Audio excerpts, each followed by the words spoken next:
Hello everyone, welcome to another video. This is an article that I found by, this is on Engadget.com.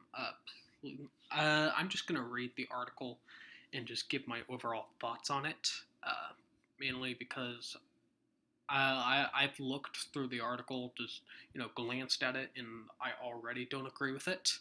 So I haven't read it all, but I just don't really agree with it. So the title is Dead or Alive VR is basically sexual assault the game. Apparently, no means no doesn't apply to virtual reality. So it follows up. Who made this? Sean Buckley.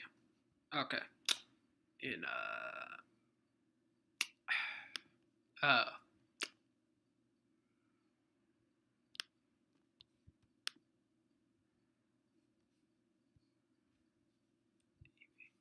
AV. What the fuck does AV stand for? I don't know what AV stands for. Anyway, PlayStation VR is going to launch with a game that allows players to sexually assault a woman who is actively asking them to stop.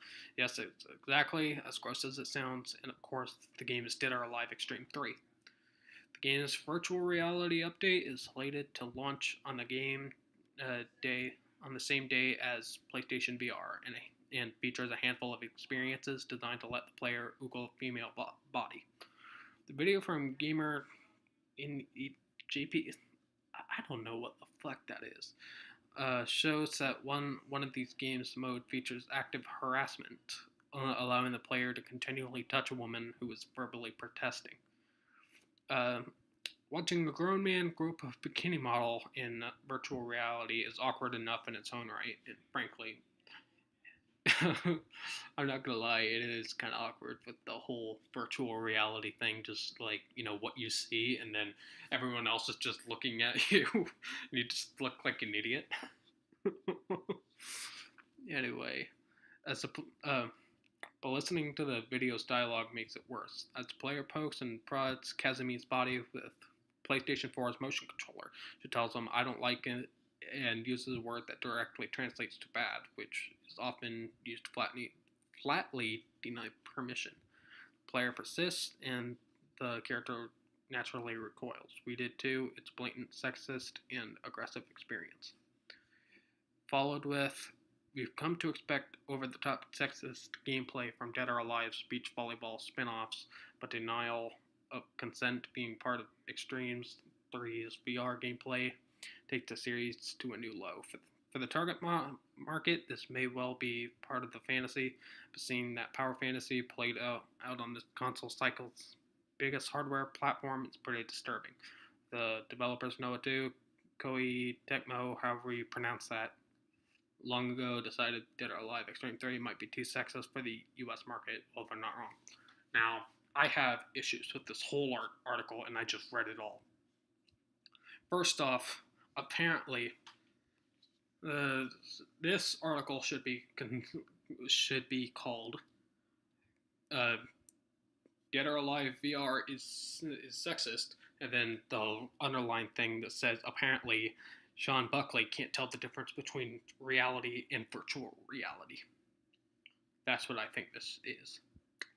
Because Dead or Alive, now while I don't own any of the Dead or Alive games, I never have, and honestly, I've been interested in the series. I have played one of them. Played Dead or Alive 5, I think, and let me tell you, it's a pretty fun fighting game. I'm not gonna lie.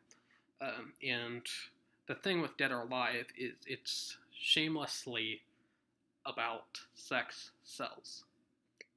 That's really what it is.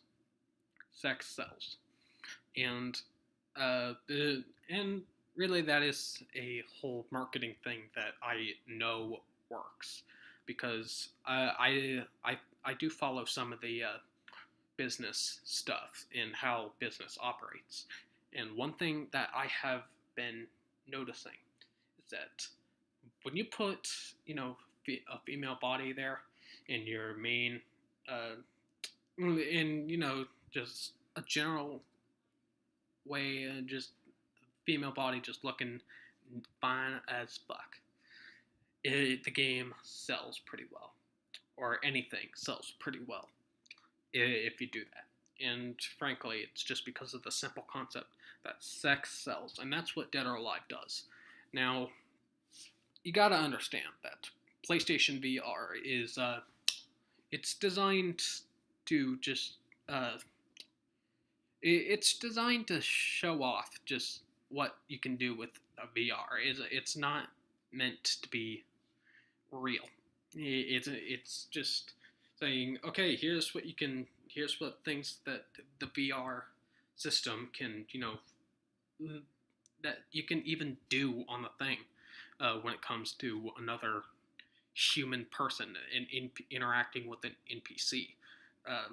Because notice I've looked at the gameplay and things like here.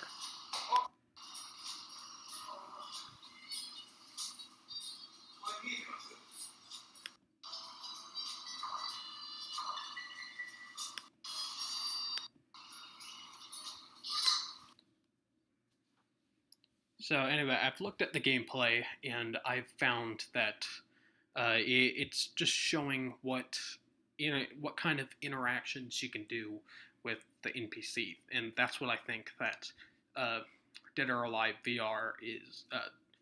Hold on, what's the game called? Dead or Alive Xtreme 3. I think that that's what this is supposed to be. Is supposed to be showing just how, or just what the